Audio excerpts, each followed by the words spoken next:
Vaccine पर आई खुशखबरी। फरवरी में देश को मिल सकती है वैक्सीन।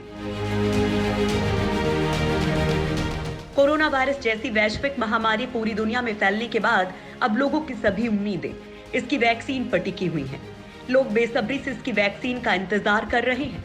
ऐसे में भारत के लोगों के लिए अच्छी खबर यह है कि अगले साल फरवरी महीने में सरकार कोरोना वायरस की वैक्सीन को लॉन्च कर सकती है। सरकार ने पहले ही साफ कर दिया है कि ये वैक्सीन देशवासियों को मुफ्त में दी जाएगी। न्यूज एजेंसी रॉयटर के मुताबिक भारत सरकार द्वारा समर्थित वैक्सीन फरवरी महीने में लोगों को देने की शुरुआत की जा सकती है। Bharat biotech Indian council of medical research के साथ मिलकर कोवैक्सीन को विकसित कर रहा है। पहले इसे अगले साल की दूसरी तिमाही में लॉन्च करने की योजना थी। कोविड-19 टास्क फोर्स के सदस्य और आईसीएमआर की वैज्ञानिक रजनीकांत ने गुरुवार को दिल्ली में कहा है, वैक्सीन ने अच्छी प्रभावकारिता दिखाई है। उम्मीद है कि अगले साल की शुरुआत में फरवरी या मार्च में ये उपलब्ध होगी। अब फरवरी में कोवैक्सीन को लॉन्च किया जा सकता है। भारत की ये पहली वैक्सीन होगी जिसे रोल आउट किया जाएगा। अगर दुनिया की बात करें तो फिलहाल कई अग्रणीय कंपनियों की वैक्सीन टेस्टिंग के अंतिम चरण में है।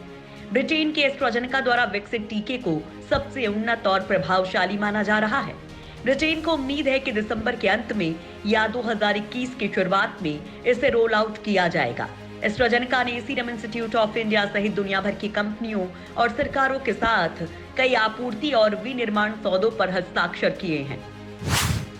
आखिरी चरण के ट्रायल में है कोवैक्सीन। भारत बायोटेक की टीम की ओर से विकसित की जा रही कोरोना वैक्सीन का आखिरी चरण चल रहा है, जो स्वास्थ्य कर्मियों पर भी किया जाएगा। भारत के औषधि महानियंत्रक की कड़ी निगरानी में ये ट्रायल होंगे। इस बाबत दिल्ली सहित 10 राज्यों को भी इस प्रस्ताव की सूचना भेजी गई है। दिल्ली सरकार को यह प्रस्ताव मिला, जिस पर सैद्धांतिक सहमति जताते हुए इसके विभिन्न पहलुओं पर विचार करने के लिए स्वास्थ्य विभाग को भेज दिया गया है, ताकि विशेषज्ञ इस पर अपने नजरिए से तय कर सके।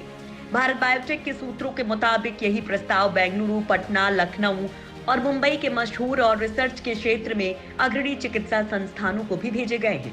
2 चरणों के सफल परीक्षण के बाद अब ये ट्रायल किया जा रहा है कि आखिर वैक्सीन का असर कितने लंबे समय तक और कैसा रहता है। इस सिलसिले में हर तरह के मरीजों के निकट संपर्क में रहने वाले स्वास्थ्य कर्मियों पर ट्रायल से और बेहतर नतीजे मिलने की उम्मीद है। सीरम इंस्टीट्यूट का बड़ा बयान।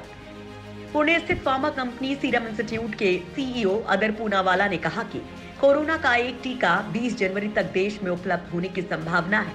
उन्होंने कहा कि ये वैक्सीन सबसे सस्ती होगी, हालांकि इसके लिए समय पर नियामकीय अनुमोदन मिलना जरूरी है।